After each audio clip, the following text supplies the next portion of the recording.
Welcome to the latest episode of Beyond the Tape, a podcast that brings you the stories of all the people doing rad things within the mountain bike industry.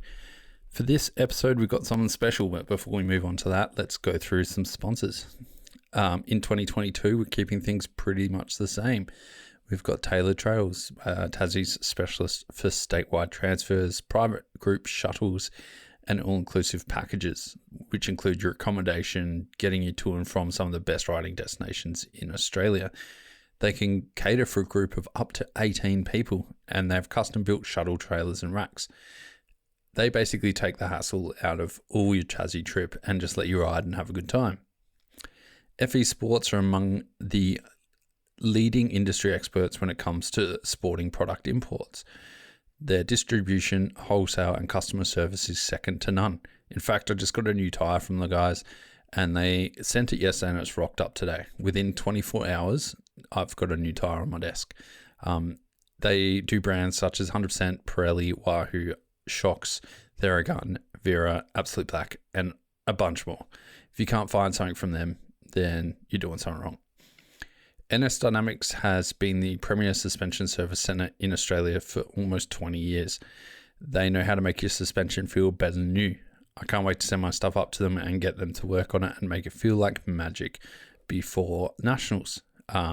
Make sure you book it in, get it up to them, and you'll have it back in your hands within the week, mainly because Australia Post is slow. Within 24 hours, they'll have your shock in hand, tuned, and ready to go out the door. Franked Mountain Bike Apparel offer some of the best premium mountain bike apparel in the country. Their pants are damn amazing. In fact, I've had about 3 or 4 people reach out to me after grabbing a pair, and man, they're just frothing. It's like wearing Lycra. You can go on ballet dance in these things. Hot damn, they are comfy and flexible. Also, they've just released, or just sent me my custom Nationals jersey, which is looking sick, and I can't wait to get it in my hot little hands. To Up Bike Co. are the importers of some really niche high-end products such as Noble Wheels, Factor Components, and Diamante lubricants. They're some of the most premium components and lubes you'll ever get for your rig, guaranteed to make you 69% faster in all areas of riding. Crush Australia is Australia's premium company when it comes to detailing and making your bike look sexy as fuck. It'll also run faster, ride better, and just look better. So get some Crush Oz stuff to you, and man, you'll be thanking me later. And Fist Handwear. I don't really need to say much about these guys. Their gloves are absolutely bomb-proof. I've had some huge crashes in them. I even sized down in my gloves and haven't seen any of the stitching rip like I would in other brands. I've absolutely loved these things, and they've saved my hands more than once. And if you follow my Instagram stories, you'll see my dog likes the socks too. Somehow he only eats one from every pair and it's annoying. Anyway, let's not go down that rabbit hole.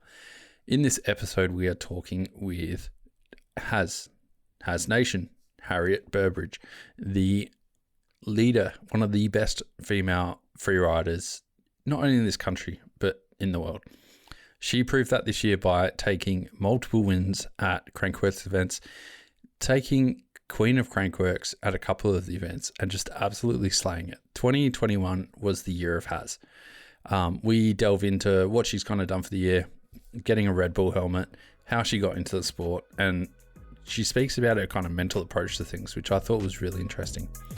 Anyway, as usual, grab beer, grab more wine, grab whatever makes you happy, and enjoy the episode.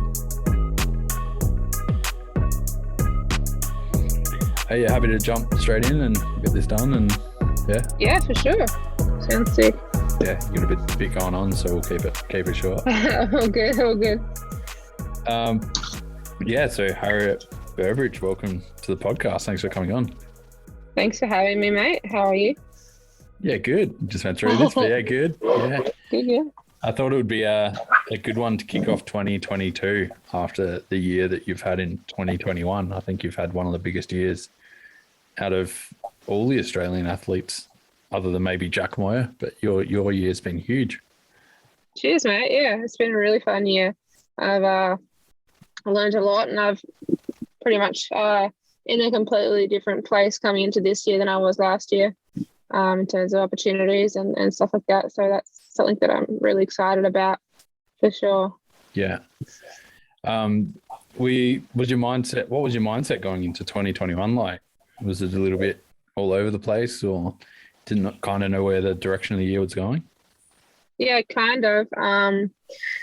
I knew that I just sort of started getting into, loving the bigger bike stuff and the drops and the big bike tricks, but I didn't even really realize there was a free ride avenue at that point. And I feel like this year with my progression, it's also there's suddenly this massive scene that's come up for free ride for women. It's kind of happened, like really kind of come out of the woodwork this year. Obviously, people have been trying to get it for years, but yeah, I feel like this year was a big breakout year for that. So, yeah, I didn't really know what I was going to do this year, and then it just kind of started with formation and getting that alternate invite and taking a big chance and deciding to go for that, and then it just kind of snowballed from there. And it was a mix of putting myself out there and some good results, and just yeah, a bit of luck and everything like that. So. Yeah, so formation and that wasn't even on the horizon, like when you got into 2021? No, not at all.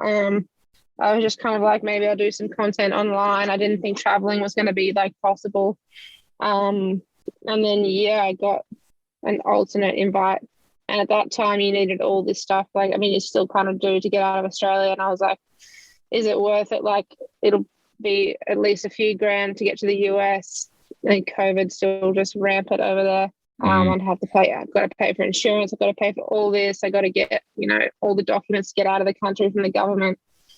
It's like, is it worth it for an alternate spot? And I was like, look, I haven't had an opportunity like this. Like, this is the opportunity I've been waiting for.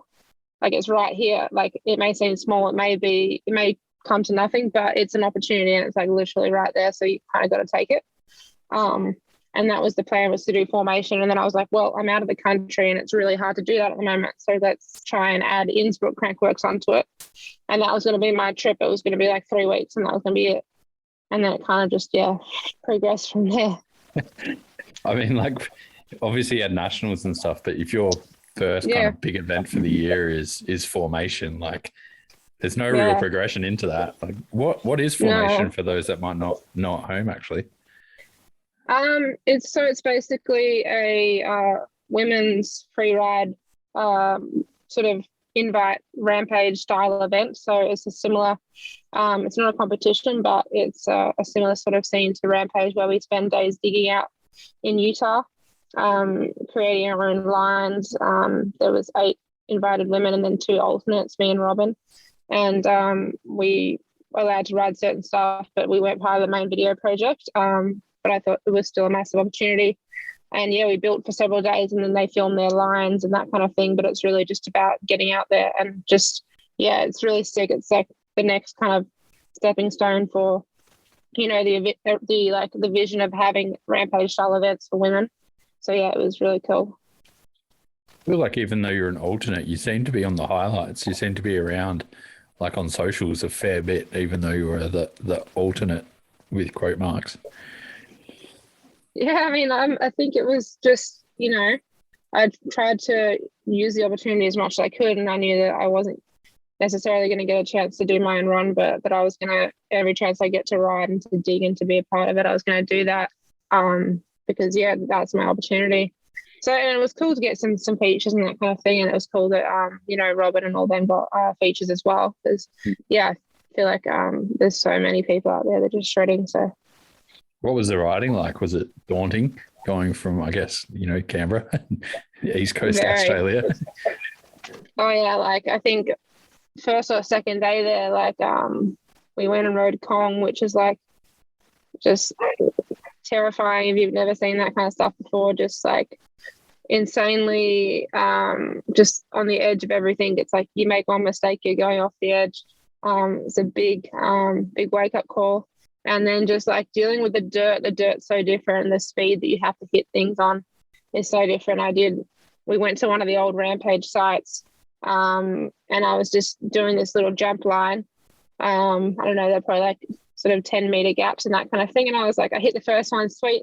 And then I just did trail speed, like kept going and hit the next one and like just like over cleared it by probably 10 meters, went straight over the bars, just like completely screwed myself and found out later that I broke my ribs. But that was like the day before we started digging. So I was like, didn't want to say anything. So I just like persevered. And then later I was like seeing the physio there, they're like the doctor, and they're like, yeah, you broke that top rib there. And I was like, that's why it hurts so much to dig. But it's just the speed is so different with everything there. It's like takes a while to get used to it. And like I was trying not to, like, you have this like overwhelming urge to like prove yourself in front of everyone there and that kind of thing. But it's also like can't lose your head. You've got to like take time. And yeah, that was one of those things where I just thought, yeah, sweet trail speed, just keep going, and just was, out of my depth a bit. Was that your first time kind of dealing with that pressure of that sort? Yeah, I think so. Just like, I guess I was just so new to that scene. And I mean, this downhill bike that I have this year is my first downhill bike.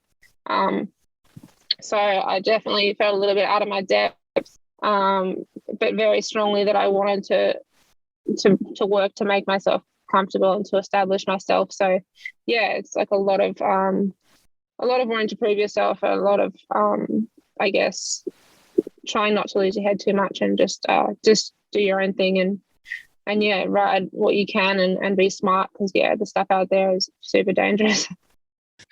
What was it like being surrounded? I guess like if you went to Rampage or a more male-dominated competition, it might have had a different kind of perspective. But what was it like having all those women around you supporting you and the vibes around there? Because it seemed like it was just a good time overall, whereas normal Rampage seems like there's a lot more territorial gangland type thing. Yeah, I think it was very different. I mean, they are two very different styled events. You get an invite to Rampage, you've made a big time kind of thing. And I guess that's the same, but at a smaller level, just because we haven't had 10 years of established events to the point where it is now. This is only the second time they've ever done it. But I think also because women are all in the same boat of we are still establishing ourselves, we all have a similar mindset of progressing as a group rather than individually. And that's been a massive thing this year, is that I feel like I'm progressing a lot as a rider, but I also feel like I am a part of something that's bigger than that. And I am just as stoked to see, my friends do what they're doing and hit stuff. And it doesn't always, obviously doesn't always need to be about yourself, because I don't feel like it is. It's just such a group thing now. Oh, for sure. Like, it's been massive year for that side of women's sport. Like, obviously starting with formation, then you had Casey Brown's like invitational, and even just like the women's competition for Crankworx has like seemed to heat up a lot more. Yeah, Casey and Robin are watching me right now, so that's why I was looking over there and watching me talk to you. So you're just in a fishbowl. Yeah, exactly. They're being so distracting. But yeah, no, it's been such a sick year, and those guys have been like the highlight of everything. So it's a sick sort of team vibe. After getting used to your downhill bike by just going and riding in formation, you went across to Innisbrook, and in the first Crankworx, your first kind of Crankworx appearance for the year. Yeah, first one for the year, first Crankworx and everything. I think that had one of my favorite like post-race interviews I've ever seen, when you first talked to Rob Warner and you were just kind of like starstruck. It was so good to see.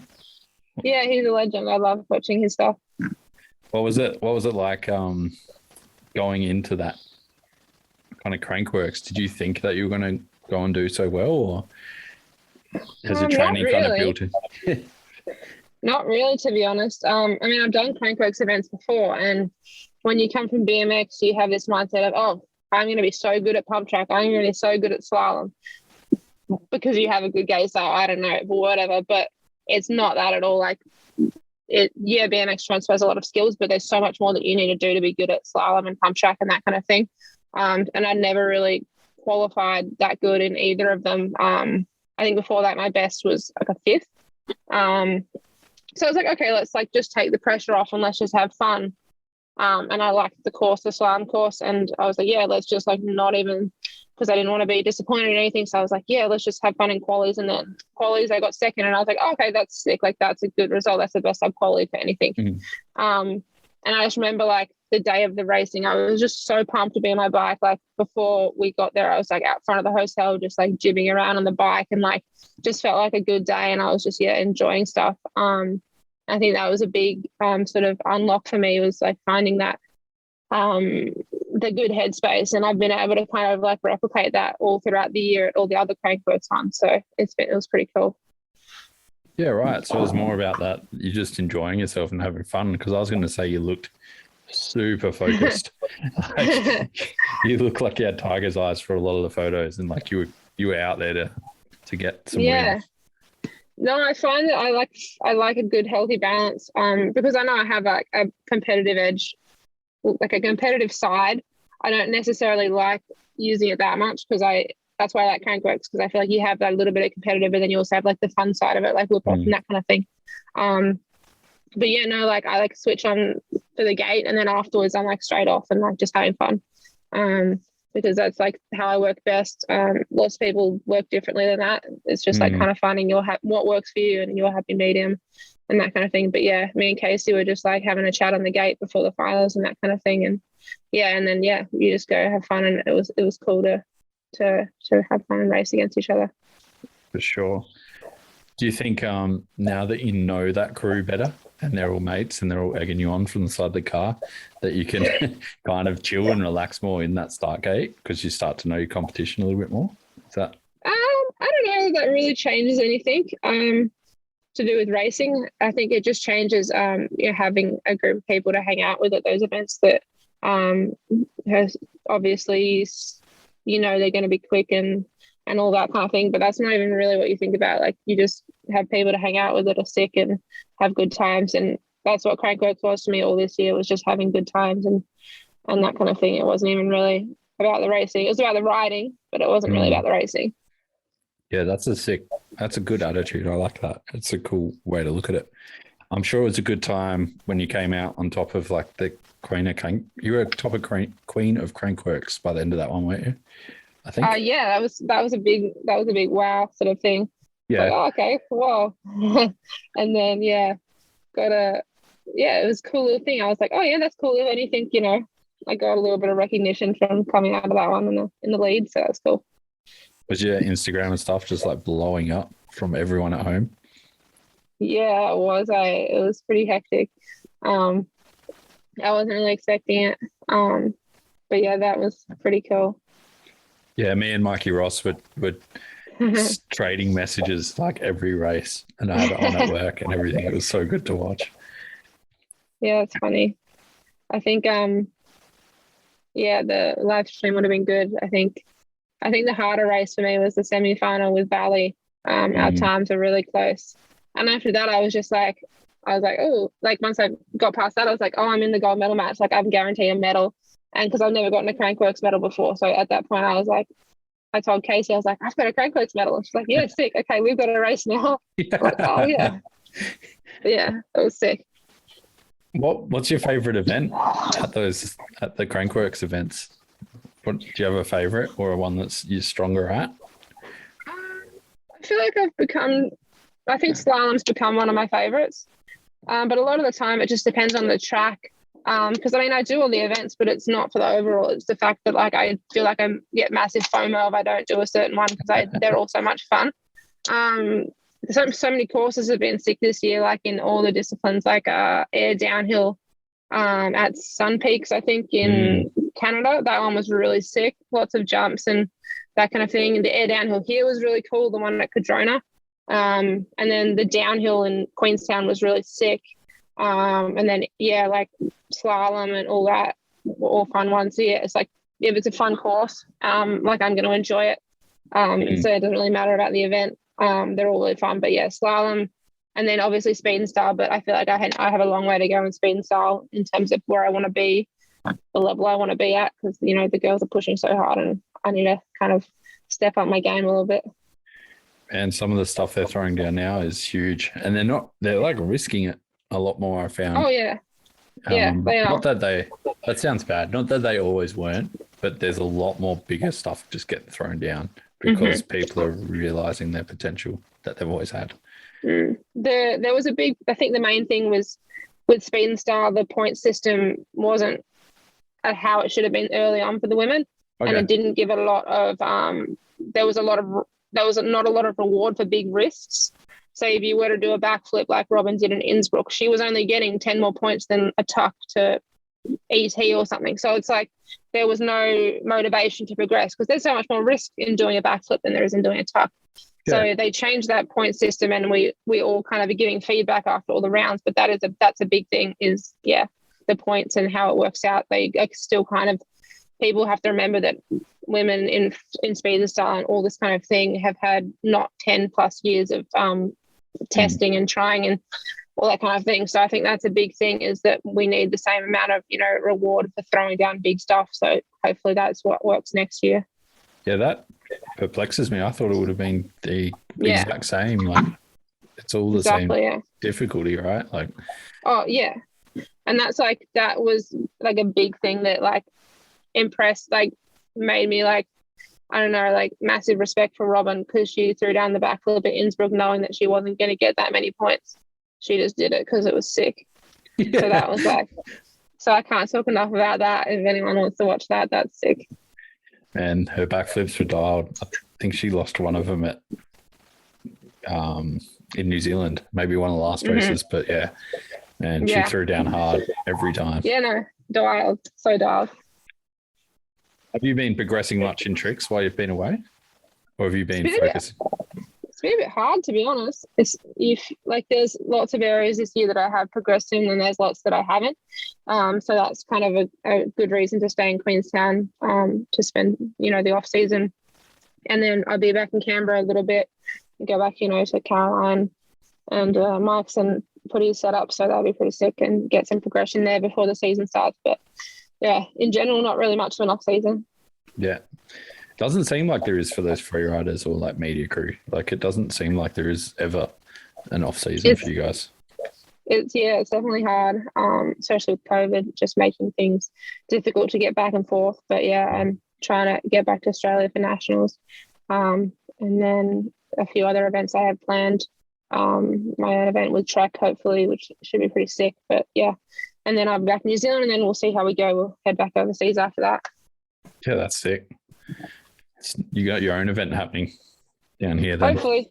Yeah. Fingers crossed. Yeah, we're trying to organise something happening with some sick girls in Australia. And yeah, see how that goes. But yeah, it's been interesting to see and learn how to do that side of things as well. So that's really a big thing for me, is seeing, because I feel like there's not really, and I mean, until recently there hasn't even been a free ride option for guys in Australia, let alone the girls. So yeah, it's just like trying to find something to progress people and stuff in Australia, which is sick.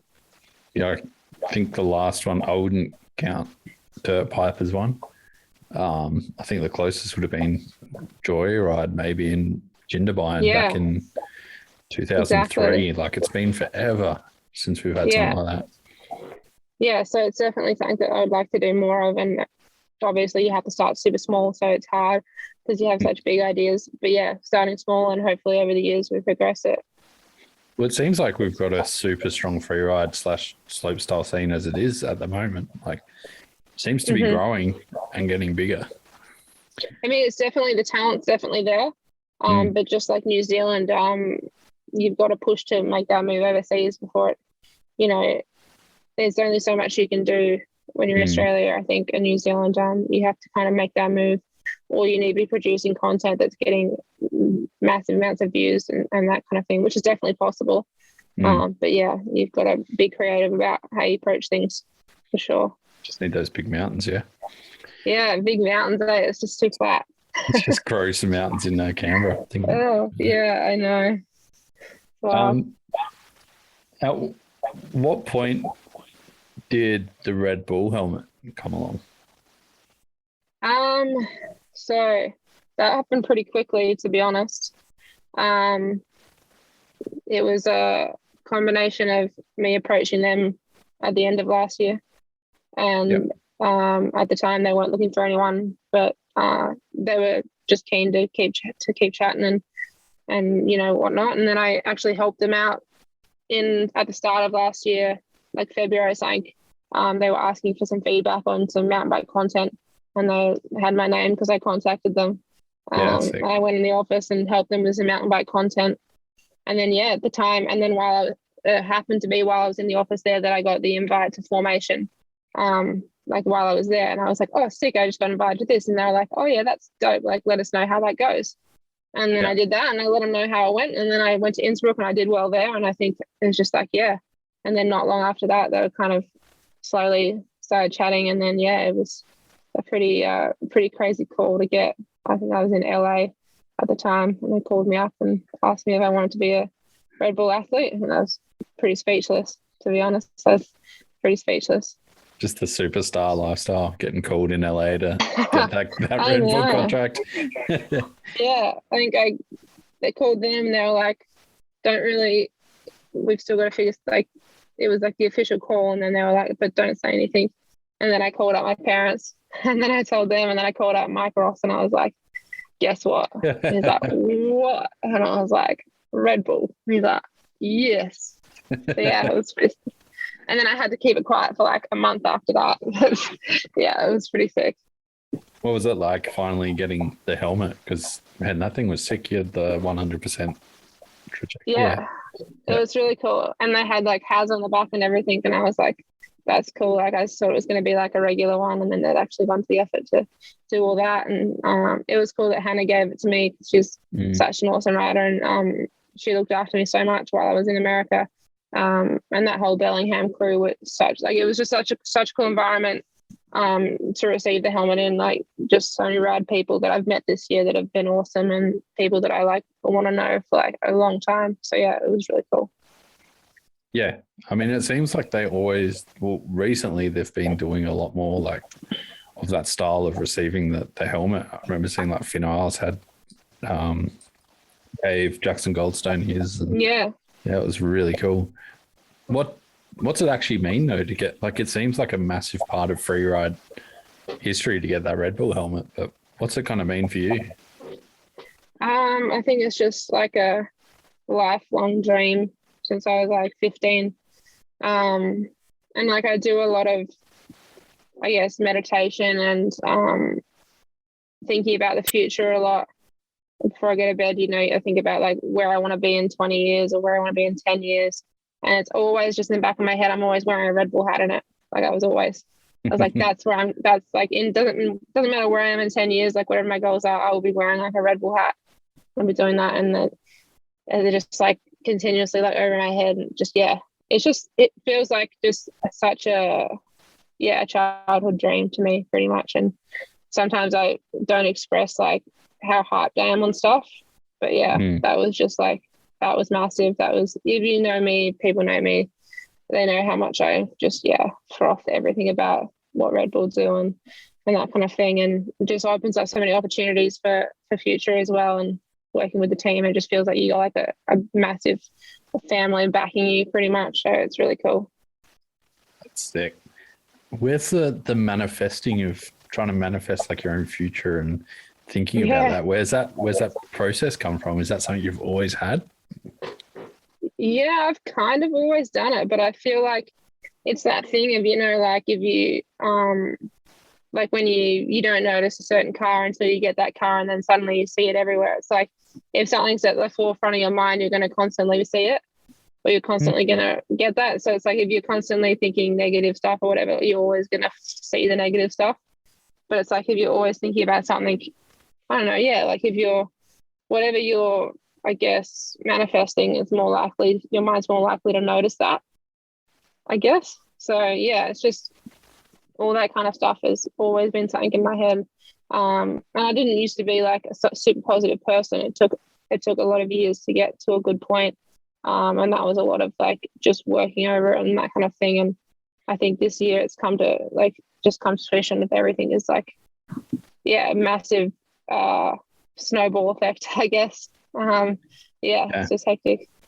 That's one of the best ways I've ever heard that described. That's epic. It's the best way to see it. Felt like a mess, but yeah, No, it felt like a it sounded, yeah, it's a really good way to put it. yeah, sick.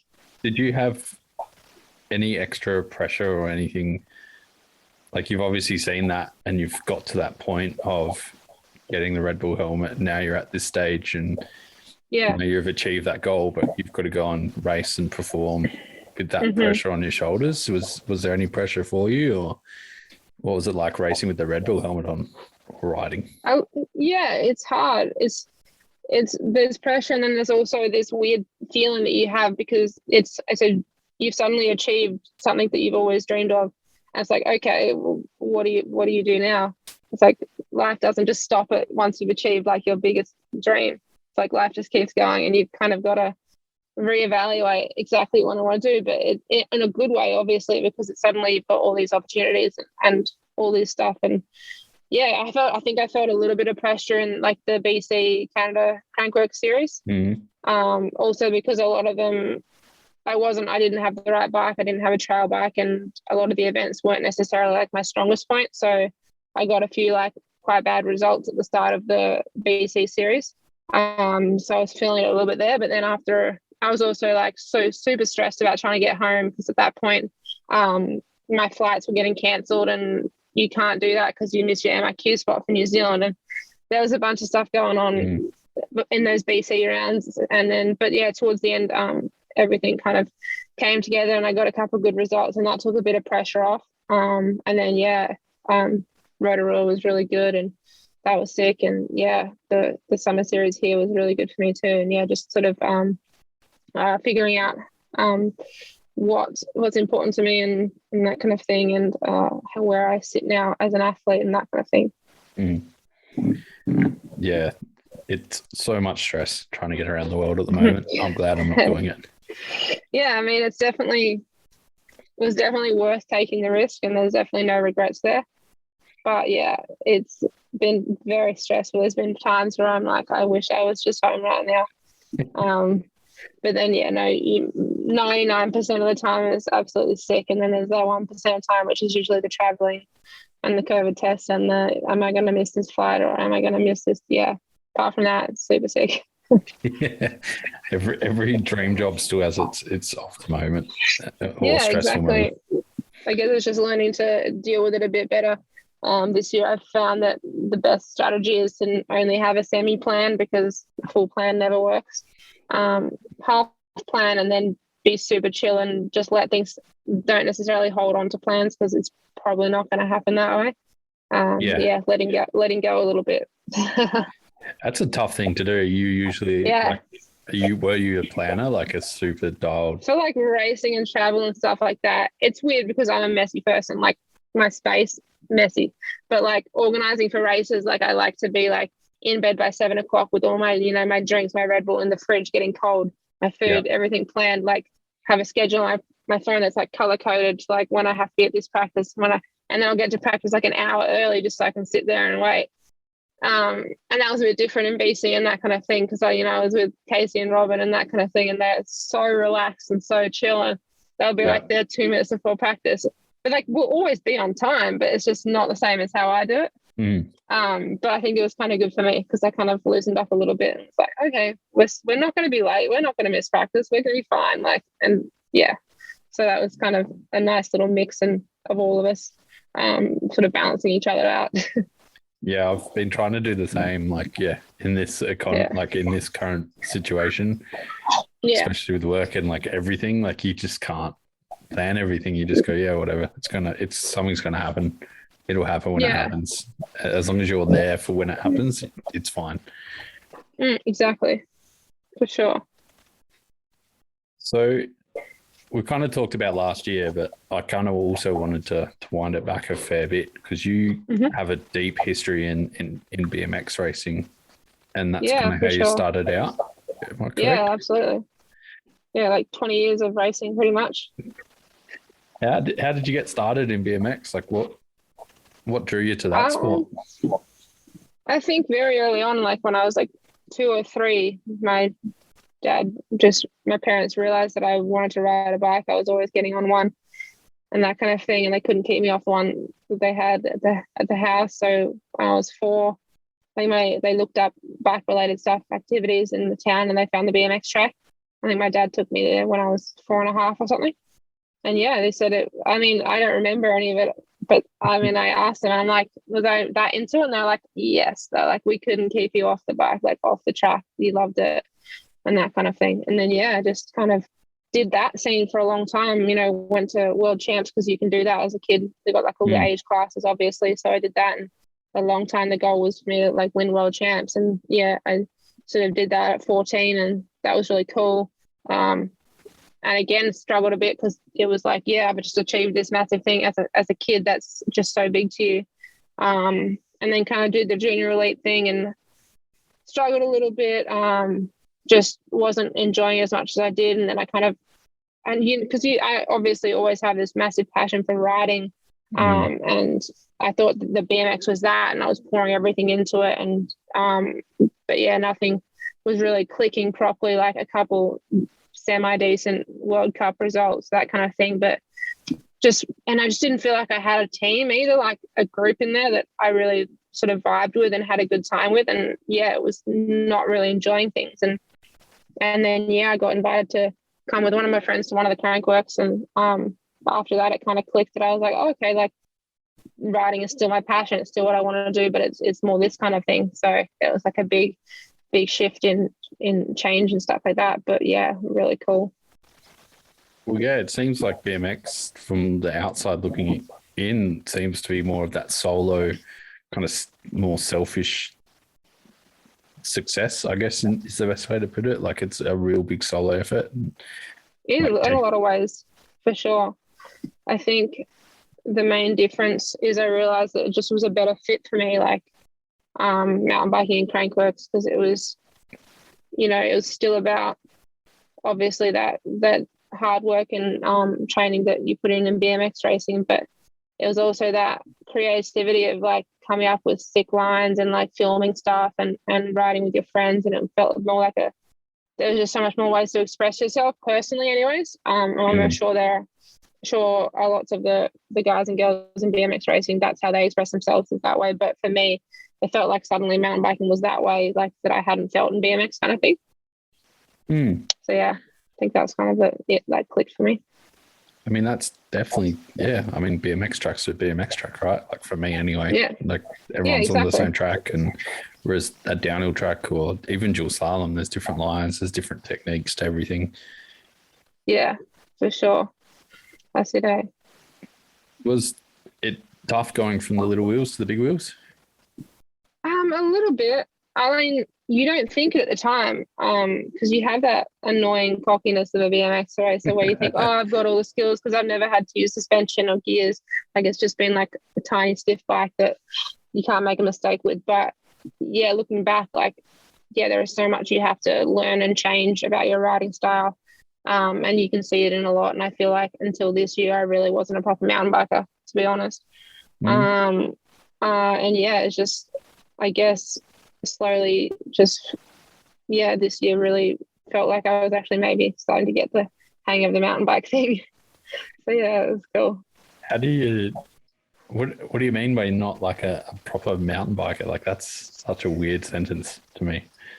Like, I don't know, I guess just like, I was kind of seeing suspension and all that kind of thing as more of a hindrance rather than like this fun thing that you can work with to play on the bike and have it work the way you want it to, kind of thing.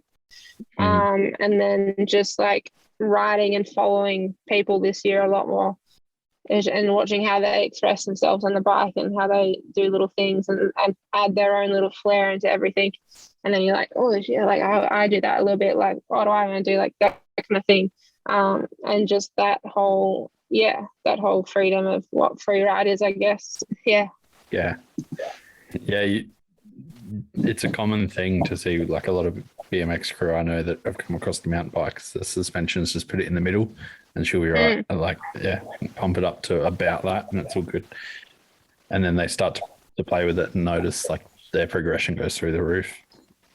Yeah, like little things like that. It's just you suddenly realize that the mountain bike is just like yeah, it's just like so much more to play with when you just feel good on a mountain bike, and especially like a downhill bike.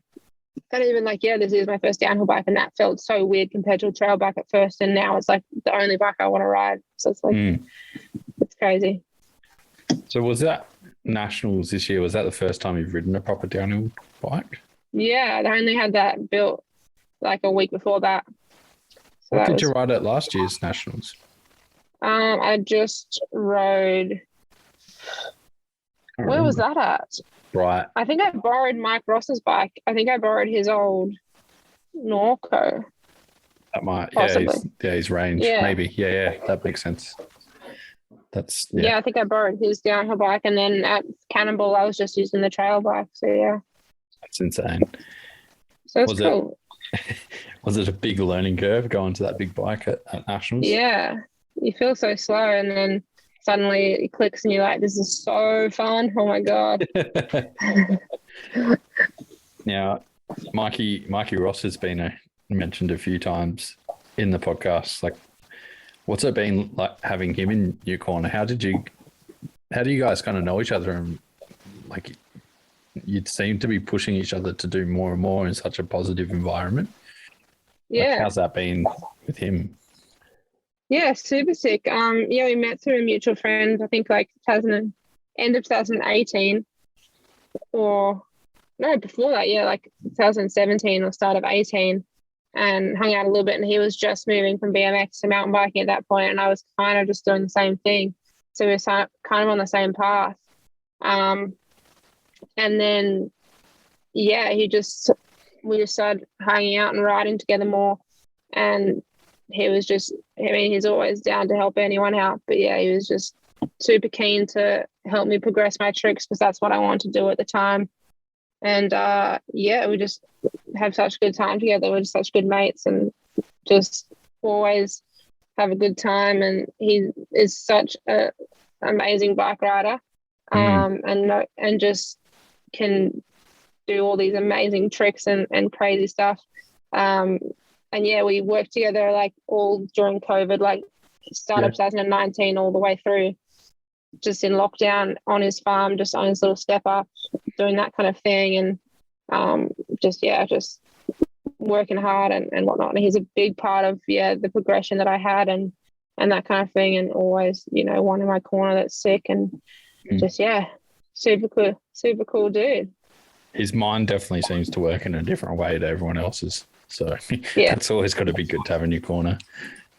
Yeah, for sure. Always good. And he's a really good person to sort of follow into stuff. We work really well with speed wise, because I tend to go into things a little hot, but he's pretty chill. So it kind of slows me down a little bit, and it always works out well. I definitely trust him to tone me into anything, or if he's got advice on tricks, which he obviously does, I'm going to take that, because he knows what he's doing, that's for sure.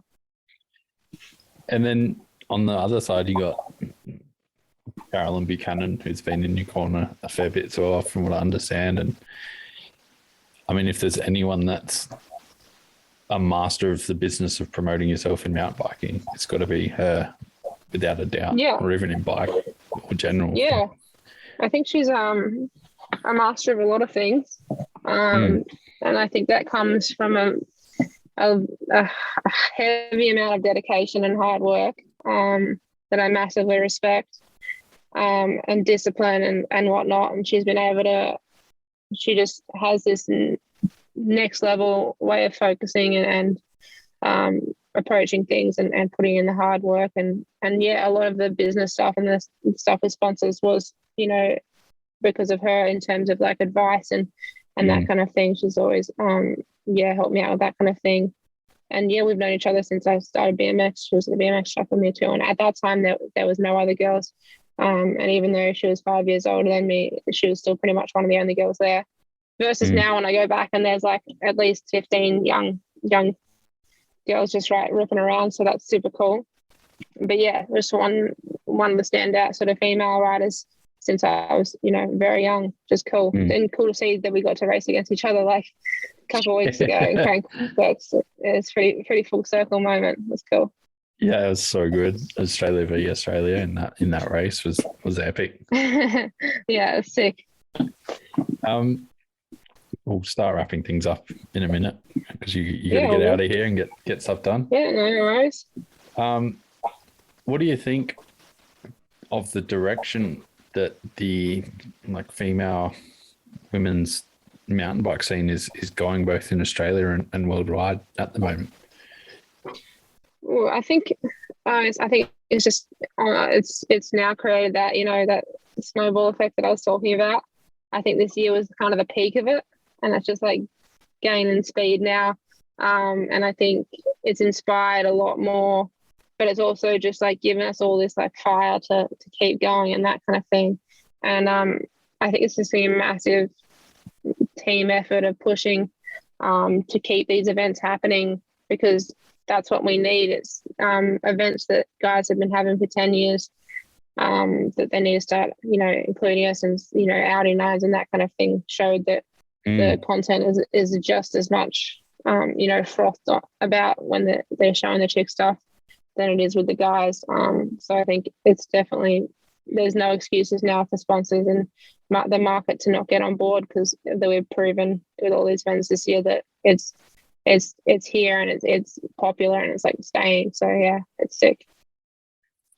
Yeah, it's funny, like you said, the snowball effect, because I think maybe, I don't know, this is just speculation, but maybe you guys are seeing it your end, which is like the higher level where you're seeing all these more women getting into it and you've got more people coming up to the events. But like even from a local standpoint, the last year for us in Adelaide, I reckon we've seen at least 300 to 400% increase in women riders from 30 to 40 years old right down to, I think our youngest girl that rides here is 13. Yeah, like, that's so sick. And I think it's all because of what you ladies are doing. So I mean, yeah, I mean, if at any point, anything I've done is contributing to that would be amazing. And I know it's definitely like the stuff that everyone's doing. All those girls, Hannah, Robin, Casey, all those girls are just, yeah, I can tell that they're making people froth. So it's sick to see. And yeah, it's sick that the girls have something to see and realize that, this is a platform now and there is somewhere to go to. That it's not just, there's no options for them or whatever. Like it's not just World Cup downhill or, but there are all these other sick things that you can do and all these different avenues and you find what you like and yeah, that's where you go. we saw that at Casey Brown's invitational because you had Georgia, Assel, there was you, there was obviously Casey. Like they're all women that have, I think, well, I know Georgia and Casey started out with downhill and now they're riding big jumps and Georgia smashes enduro, like one of the fastest people I've ever seen on a bike. Like it's shown that like it doesn't have to just be downhill anymore, which I think is so good, or cross country. Like yeah, exactly. Yeah, just so rad. Yeah, there's so many options now, and that's a cool thing. And then kind of finding that happy medium of a bit of everything, or a bit of everything that makes, it makes me have fun. Kind of thing. So yeah. What do you think? How do you think it could be, like things could be improved, or do you think things could be improved in Australia for pushing the sport very much? I think obviously there's always ways to go about it. I mean, there's always things you can do. It's just very sometimes when you're at such a, I guess we haven't really had anything forever. It's a very slow starting process to get the ball rolling and that kind of thing. But I definitely think it's happening, and I'm hoping that the stuff that I can do is going to do that. And then stuff like the Australian Slopestyle Tour and things like that, hopefully that's also going to be pushing it massively.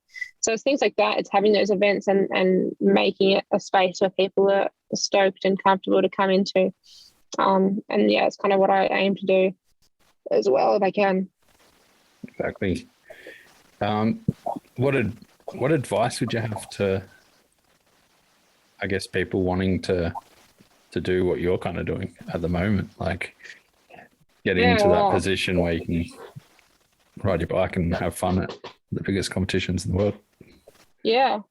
I think the biggest thing is to make yourself uncomfortable and put yourself in uncomfortable situations. Don't worry about looking like an idiot. Sometimes you are going to look like an idiot. A big thing I find with girls is that they won't even get on their bike and join a session because they're like, oh, well, I don't want that pressure of then having to hit that line or that kind of thing. So I'm just going to not sit on my bike because I don't want to be put in that situation. But like, go out there, push up, do a roll in. And if you decide that you don't want to hit it, don't hit it. But put yourself in that situation and be okay with, being like, okay, no, I'm not going to hit this, or yeah, I am going to, or I'm going to follow one of the guys in and give it a go, or I'm going to follow them in and then pull out. Who cares? Like, put yourself in that kind of uncomfortable situation. And then you'll be amazed by the progression and the confidence that you get just from putting yourself in those situations. Just back yourself a little bit and put yourself out there, and be yourself as well. Always be yourself and do what you want to do and what's fun for you, and be a nice person and be a good person. I found that this year I met a lot of good people, so that's been really something that stuck with me. And then you get in the scene and you realize that some people aren't so nice. So it's it's cool. And everyone be nice. It's definitely a big thing. A part of getting sponsorship is being nice and progressing and getting known. I think people don't realize how small the sport is, and something I've learned over the few years. Like, it's definitely a big thing. Yeah, 100%. Is there anything you would have done differently up until now, or anything you would have changed? Not really, only because I feel like everything led to like these moments, and if I had changed anything, I might not be where I am right now, and I'm really happy with where I am right now. And it's that annoying quote of everything happens for a reason, which I hate saying it. But it's just so true. It doesn't matter what it is. If you're not in that mindset, then you're not going to think positively or be positive, because you're constantly going to be like, oh, well, what if this happened or what if that happened? But if you're in a mindset of everything happens for a reason, then you've just got to be positive, because you have to. And even if it's not necessarily true, if you believe it is true, you make things better for yourself, I guess. So believing that everything happens for a reason is kind of a good way to go by life, and wouldn't change a thing. And I don't think you should change a thing, for sure. 100%. I agree. Last question, I always like to ask it, but when you need a little bit of extra motivation, or need to get up and do something you don't really want to do, or you got a training day which you didn't want to hit out for that day, have you got any music or anything that motivates you to get out there? That's like so much of like the last year has been DMB. Because all the girls listen to it, and now I'm in New Zealand, and that's how people get hyped. So that's kind of in the way, and everyone's getting a bit frothed on it, and it does get you going. New Zealand's like an OG, like underground drum and bass, like mecca. It's such a weird thing. It is 100%. But I also listen to a bit of country, so we can also get to. I will listen to anything. I was about to say, you would have let Canberra down if you didn't say country, because I think every guest from Canberra is. I would have let Mike down if I didn't say country. So Mike, I would never do that to him. Mike, Nick Waygood, who else has said it? I think pretty much everyone said country from Canberra. Yeah. It must be a vibe. It must be. I've been taking the country around all year, so just been sharing it with everyone. On my base, Rain's king though. All right. Well, thanks so much for taking the time out of your day to get this done. Yeah, you guys are still hectic busy over there. Oh, it's never ending, but it's all good. We've got to the point where I can't see you anymore, so it's also a good time to wrap up. It's a bit later here, so all good. Yeah. Well, thanks so much, and I can't wait to see what lies ahead in 2022. I think it's going to be a big year for you. So it's going to be sick. Cheers. Thank you. You too. I'm keen to see how everything goes and whatnot. And hopefully I'll see you at nationals and everything. Yeah, you'll see me flipping down the hill if you see me there. That's for sure. Yeah, I'm keen for that. No doubt. See you nice, mate. Thanks, mate. Awesome. Cheers. There we go. I hope you enjoyed that chat with Haz. It was really late for her over there, so we kind of kept it short and sharp. First episode of 2022 couldn't have gone any better, and I thank her so much for coming on. We will be doing an article in Revolution Mountain Bike Magazine, hopefully in the next 3 months or so, so keep an eye out for that one as well, because it's going to be sick. Anyway, thanks to the sponsors, Taylor Trails, FE Sports, NS Dynamics, Franked Mountain Bike Apparel, Two Up Bike Co, Crush Oz, and Fist for everything you do to support us. And if you'd like to support them, jump over to their website and use Beyond the Tape 10 or Beyond the Tape at the checkout. I don't know, lucky dip there, and you'll get 10 to 15% off of whatever goods. If you want to support this podcast a little bit more directly, jump over to the web store. It's now back up and running, beyondthetape.com, and you can get some sick merch, including t-shirts, mud guards, and there's going to be some hats and a few other things coming as well. Or if you just want to donate some cash and keep us running for as little cost to my tiny bank account, donate and buy us a coffee. Jump over there, and for $5 you can support the podcast. If not, just buy more and more coffees and it will go to us. Don't forget to share around with all your mates, like and subscribe on YouTube, iTunes, do all those things. Share it with your grandma, share it with your dog, share it with everyone, and keep the stoke. Anyway, I hope you enjoyed that episode, and we'll see you for the next one.